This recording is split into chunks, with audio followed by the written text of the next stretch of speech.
Breaking news, 24 বছর পার হয়ে গেল বিশ্বকাপে, এবার কি পারবে ব্রাজিল বিশ্বকাপ অর্জন করতে?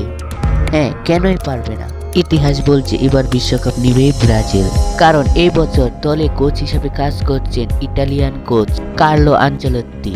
এবং আজকের রাত 1টায় বস নেইমারের সাথে কথা হয়েছিল তার। সে বলেছে, তুমি তোমার ফিটনেস এবং শক্তি যোগাও। অন্যদিকে বস নেইমারও হাঁটুর অস্ত্রোপচার শেষ করেছে এবং তার নিজ ক্লাব সান্তোসে ফিরেছেন।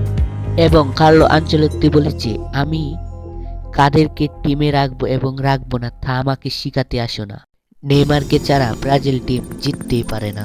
এবারের মিশন একটাই, আমাদের হাতে বিশ্বকাপ চাই। নেইমার কি পারবে 2026 বিশ্বকাপ এনে দিতে? ডন কার্লো আনচেলত্তি বলেছে, নেইমার খেলবে ফিফা ওয়ার্ল্ড কাপে।